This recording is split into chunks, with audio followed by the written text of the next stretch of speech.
This is my cousin Ludwig's Subaru Sambar. He bought it, and then someone stole it from him. Somebody stole it from me. Then he stole it back from me. It has been retrieved. Then I took it, loaded it in the back of Bud, and then we drove it 400 miles to Arizona. And today we're back in Arizona at LegacyEV to turn this Sambar into the most functional, most drivable, most usable EV truck ever made in the United States of America. Welcome to BigTime.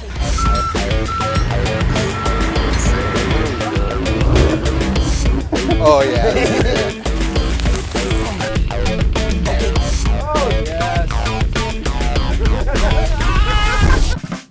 This is a 1997 Subaru Sambar. It also just so happens to be owned by my cousin and childhood best friend, Ludwig. Now Subaru has been making the Sambar since 1961. This is a 1997, so it's the 5th generation Sambar in the truck configuration. And you can tell that it's a 5th generation by this very British style looking radiator grille. Now the engine is actually in the back, but one of the reasons people like these trucks is because of how utilitarian they are. I mean, for gosh sakes, look at this. The bed folds down on the sides as well. Also what makes it nice and cute looking is its small, tiny wheels. These are 155/80R13. 13-inch wheels. I got a pizza bigger than that in my freaking DiGiorno freaking freezer drawer. It's a right-hand drive car, so your blinkers are on the right. Kilometers per hour on the dash. It has your typical fuel gauge, water temp gauge. You have your standard service lights, warning lights, seatbelt lights, and then it has this guy right here. Could maybe even be a tire pressure sensor. We have a legit handbrake and a 5-speed transmission with a push-button 4-wheel drive. The thing about the Sambar, it has all the standard features that you would see in a, like a Toyota pickup truck. You have a friggin' glove box, you have AC, you have a place to listen to music. We have lush, rough-feeling material on the seats. We have pleather carpet. This one happens to have a couple of what looks like mice turds on it. When the seats fold down, you have a cup holder on the back here. Ludwig loves Dunkin' Donuts. They're the same order. Well, as my cousin from New Hampshire, you should know, Dunkin' Donuts, man. They're good. They're good. That's what we do. Starbucks. We don't do East Coast Starbucks. guys. We're Dunkin' guys. Roll up windows, push locks. In the back here, we have a inline-4 660cc engine that makes roughly 40 horsepower. Pretty good. 660cc max. So for this to be a K truck, it's got to be under 660. We're not going to be needing this where we're going. Have you checked the oil ever? Never, not once. Drives like a beaut. That's the thing about K trucks. You don't need to do all that. You don't need to do all that. So what's the original origin story of this thing? Why did you buy it at all? I think I wanted like a dream car. Uh-huh. And I found a website called buycarsfromjapan.com. Yeah.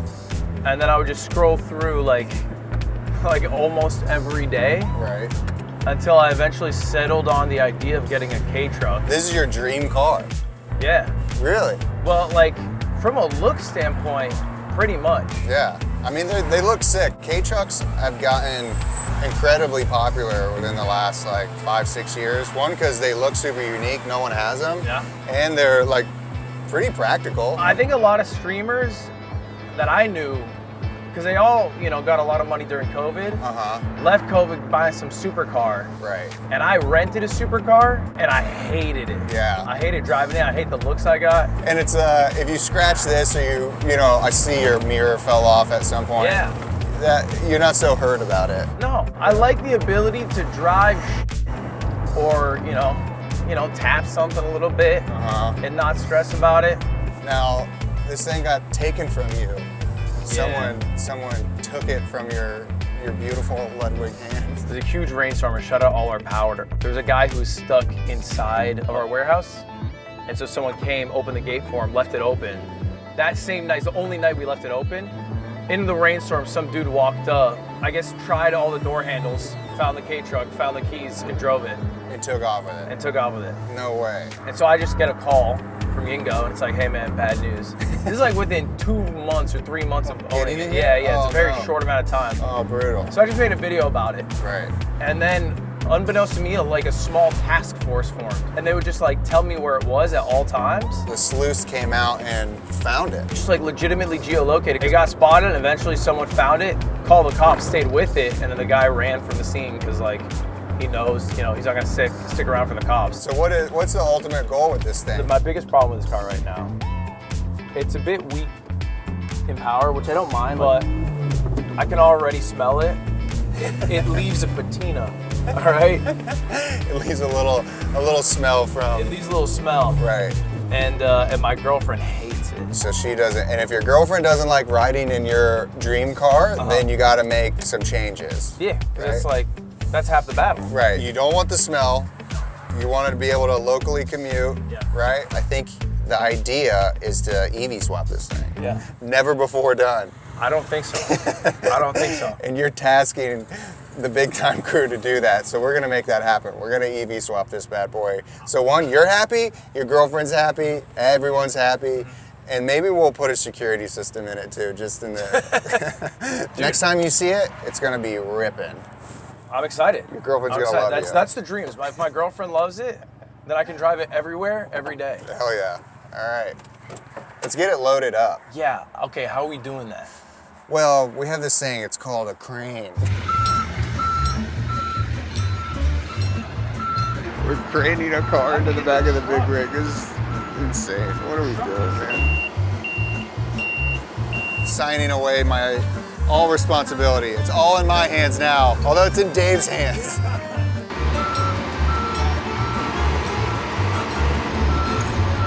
I thought he was gonna do it like the arcade games. The claw, like looking at the side of the glass. Bring her down, Dave!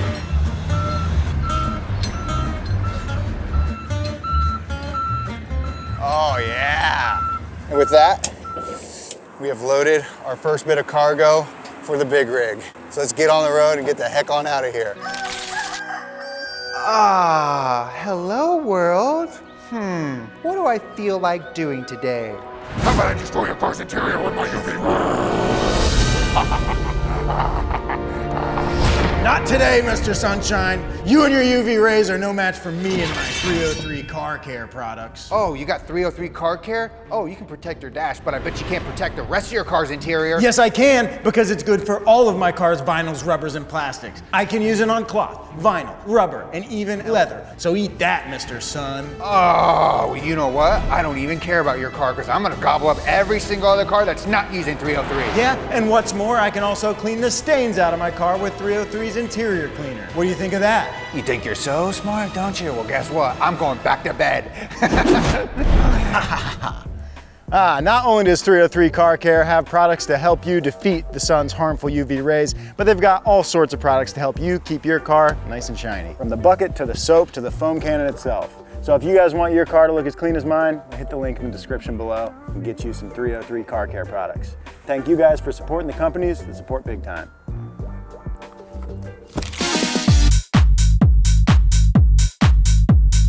During our 400-mile trip in the big rig, we started to realize that we've never actually worked on an EV before. But lucky for us, before we get started on this sucker, we're going back to school.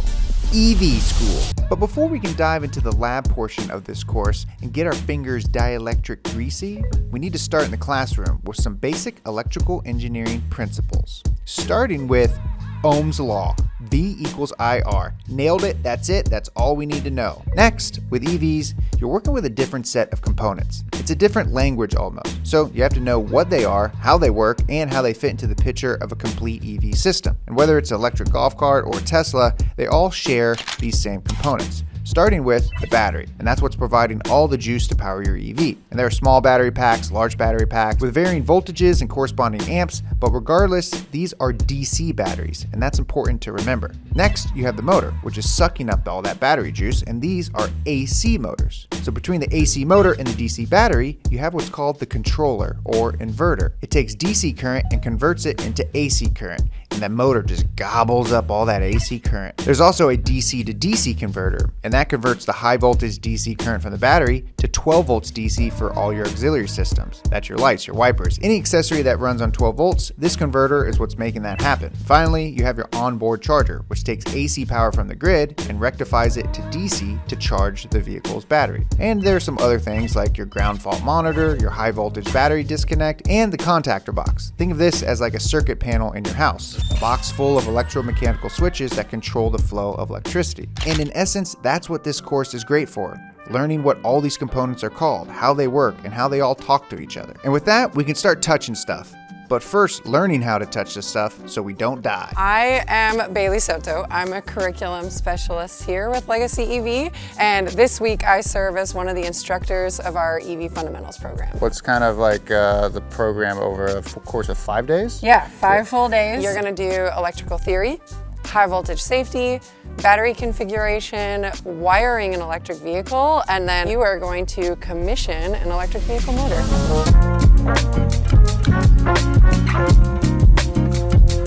So to perform an air test, you're gonna put the glove over top of the inflator and you're gonna blow it up more than 100%. So this is just to make sure there's no holes in your gloves where electricity could get through and get to you, I presume. That's about 100%, that's what my hand looks like normally. And then you'll stop pumping and listen for any leaks. I think we're leak free. Let's say we need to like service a high voltage component. There could be energy in there that could harm us. So before we take our gloves off, we want to make sure that there's 0 voltage inside the component we're going to service. What's the first thing you do? Turn the key off. Yeah, we can't have keys in the ignition for someone to re-engage that circuit. Makes sense. And nowadays with fobs and apps, we say that this should be 16 feet away. Yeah, that's Cool. Now, the user cannot re-engage the 12 volt circuit, but I want to make it actually physically impossible to re-engage the 12 volt. So I'm gonna disconnect the 12 volt battery. So you have now like disengaged the 12 volt or chassis circuit. So now we're safe at that point. We're de-energized. Dude, we're de-energized. Now we can lick everything.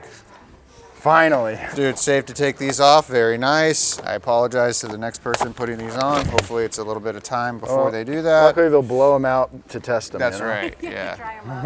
All right, Joey, you want to do some programming? I think we have to. Everything's hooked up, but the brains don't know what to do. Yeah, so we have to go into our battery management system and let them know what our battery pack is on a cellular. Yeah, we gotta set some boundaries, we gotta set some voltage specifications, and it seems like it's pretty easy. It's just a little bit of coding, but we've got all the details we need. We have to set CMAP A1, so that's the battery architecture. Now we have to tell it what our cell pack is. 2P30S. Okay, great, that has been set. This is like adult Legos. Yeah, they give you all the steps. They give you all the steps and you just, do it. can you read? Okay, so Jerry's plugged in the battery architecture, so the system should know everything it needs to know to operate. So now all he needs to do is basically send the code to the controller, and if everything works and we did everything correctly, this will turn solid green.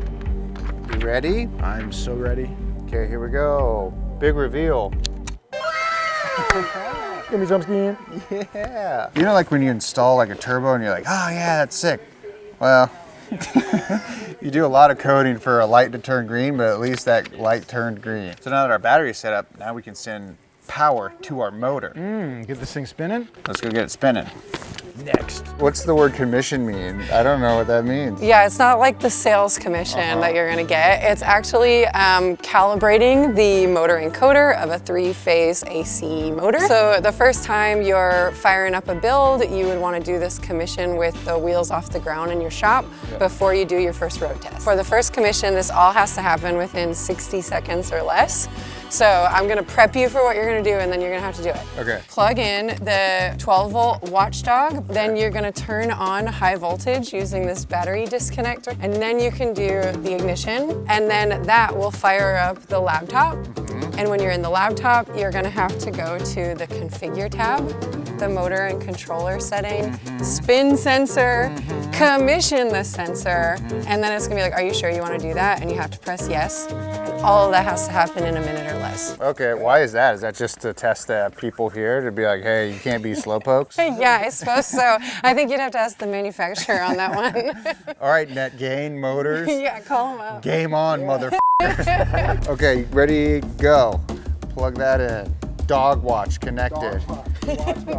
Watchdog, there you go. There you go, That's on. ignition. That's on. Okay. Now we can hear the contactors click.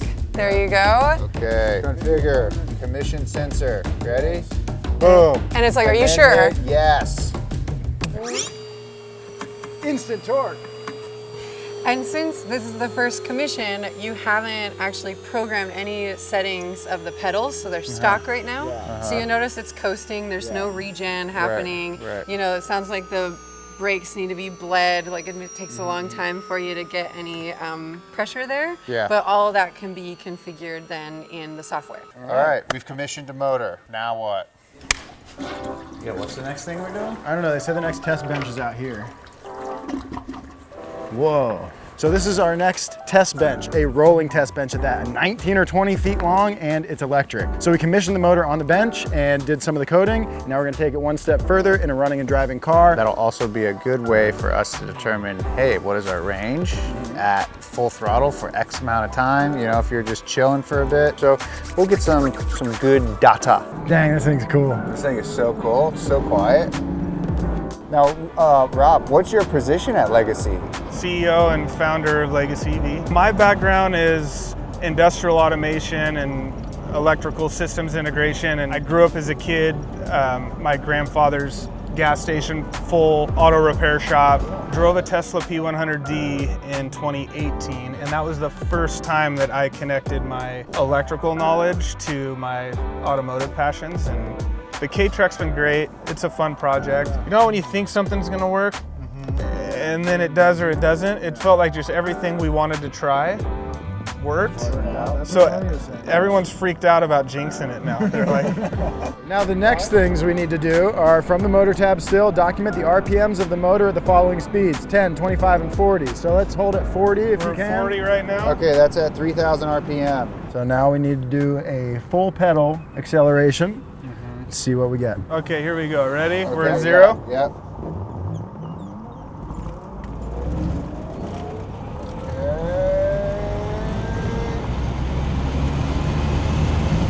All right, went to 99.9. Okay, now go over to the battery tab and document the voltage at the floor, 100%, and we'll find the difference to document our voltage sag. So this is going to show you the voltage sag of acceleration. Right. How much does the voltage drop? So then we'll subtract one from the other and have our sag. After a few more tests with Rob and his caddy, it's finally time for us to start getting our hands dirty and get to working on Ludwig's Sambar. We now have the task of taking all of this stuff and slamming it in the K-Truck. Yeah, this isn't just a test bench. This actually can power a car, and we're going to prove it. Now, luckily, LegacyEV has been working on the truck since we dropped it off about a month ago, so they've made tons of progress. So I think we've got a chance. All we have to do is just use our YouTube fingers. Should be easy. It's all right here. Yeah, you know, you got a couple of parts, a couple of things, a motor. Some of the first things you'll notice is some new aluminum. Yeah. We got a big battery box here. 4P3S system. What does that mean? We have 14 of these packs, 4P3S, which is 4 batteries wired in parallel, and then those are in a set of 3 series. Yes. And then that creates this nice bank of batteries that is gonna power this sucker. This thing puts out, I think, Cheat sheet? yeah, 155 volts. at max charge for our motor, which is a 144 volt motor. Yeah, we have the high volt motor. So the one on the bench was 100 volt, same architecture. This pack should be able to go well over 100 miles. Yeah, it seemingly would do about 100 miles in a full-sized vehicle, and this thing weighs next to nothing. So, and that's all Ludwig was really looking for, something he could get around town in, and I think a 100-mile range would do you great in downtown LA. This is the danger zone stuff. So we have our high voltage junction box. That's a good word. I made it up. Junction box. So we're gonna have our charger, which is gonna mount right here. We're gonna have probably our DC to DC converter right there, and then Vacuum pump down here. Vacuum pump just gives us boost for our brakes. and then they welded this nice cage around it to prevent you know, anything happening, especially in this area. This used to be where the engine was. Yeah. Now this is a front differential. That's right, this was the front differential from the front of this Sambar, and they creatively reused it here at the back to be driven by the electric motor, which now will sit up towards the front where the original gas engine was back here. So, pretty creative. Here's where the motor will go. You can see they cut the original cross brace here and made some room for the motor. Added a little round tube up here to mount the top mount for the motor here. This is basically a big band clamp that just holds the body of the motor. And then I think we'll have another brace that'll come across here to hold up the tail end of the motor. Yeah, the motor will have a gearbox on the end of it, so that'll be right here, drive shaft on that, going to the now rear diff. And they repurposed actually the axle. So if you look up here, we have no axles on the front. This is now a rear wheel drive drift truck. EV. Yeah. Never been done. Nice. Let's roll this sucker out. This used to have a cross member, but that's where the motor is. So they just reinforced it. Make sure we get some lateral stabilization. And also it's a little bit of a protector for the motor itself. Boom. Boom. These little 3D printed cable management plates. Look at that. Nifty. All right, the motor's in, the drive shaft's in, and they're connected. So that's pretty much everything we have to do under the truck. So we need to put the truck down and do all the above stuff. We're gonna install the charger, DC to DC converter, Vacuum pump. oh, install vacuum pump. And I think the control board behind the passenger seat. Right, yep. And then get it all wired up. So I'm gonna be working at the back, Jerry's gonna be in the cab. First thing I'm gonna do is put the cover back on our high voltage, get that covered up. So just like on our test bench, we have a plate here that's gonna mount to the back of the cab, which has our relays, our fuses. We're just gonna link everything together. That'll go in the back behind the passenger seat. All right, now it's time to install our vacuum pump. The only purpose of this thing is to create vacuum to help the brake booster work so that you still have a nice, easy to use brake pedal. Whoa, this thing's heavy. Heavier than I thought.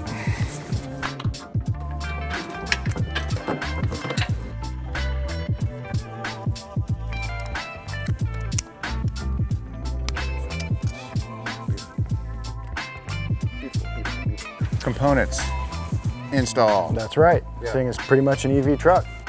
Okay, cool. All right, fully on. This light lit up. Well, this lit up. yeah. I didn't know. Yeah, Okay. the clock is on. Okay, great. All right, let's go a little. Oh yeah. Oh yeah. Okay, cool. Great. The babiest of movements. Let's put the bed on. Let's put the bed on, then let's take this thing for a spin. One of the last pieces of the puzzle now that the bed is on is we can add some structural rigidity to the bed itself by tying into the chassis. So we're also strapping down the battery box, but also reinforcing the bed. All right, now the bed's on. Time to put the plate on and cover up the goods. Night night, sweeties. Put my pan on, baby. That's it, huh? Look at that. All right, Joey, well, I think we need to do a pull. It's only right. Okay, you ready? Yes. Okay, let Jesus take the wheel. 3, 2, 1. Oh, yeah.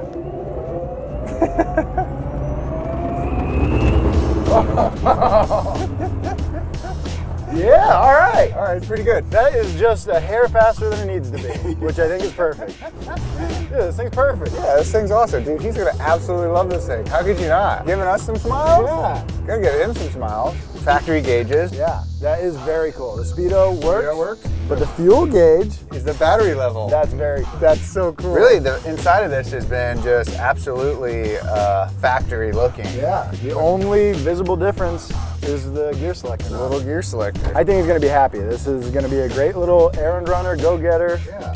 We need one of these, like a little parts runner. Yeah, this thing's awesome. Do you think we get this thing on 2 wheels? Yeah. Convenient.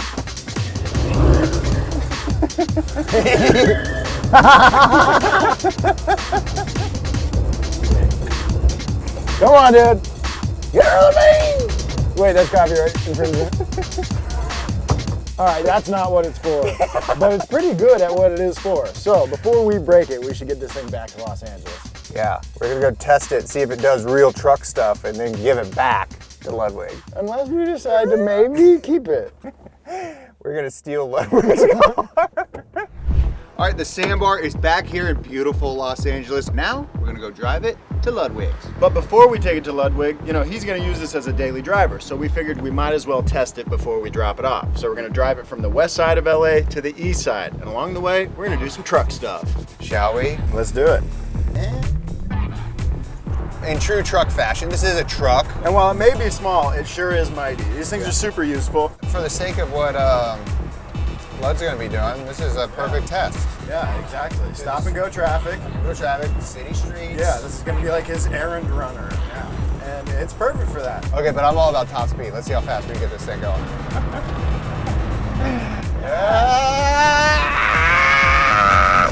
So that felt pretty quick. That felt pretty quick. Oh, yes. Oh, sidewalk. Initiated.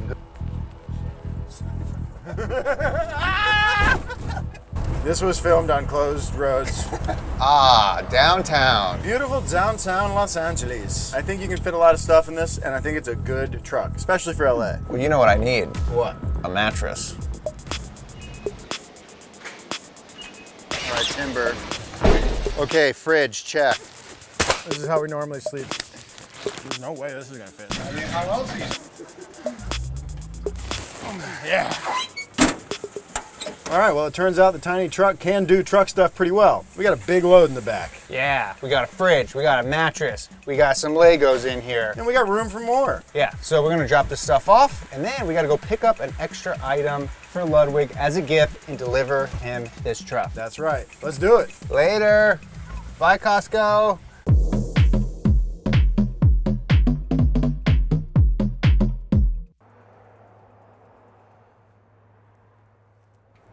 This is like very tense right now. Yeah, I feel that.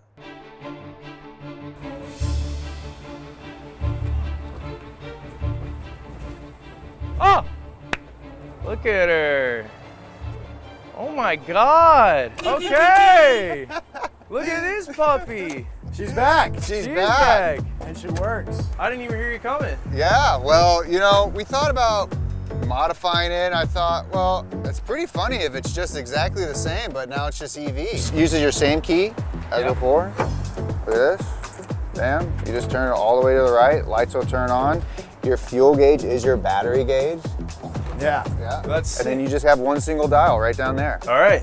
Yeah, simple enough. Drive, reverse, neutral. drive. And everything else. Is this a new e-brake then? Same one. Same one? Yeah. Is it good enough? Yeah. Probably.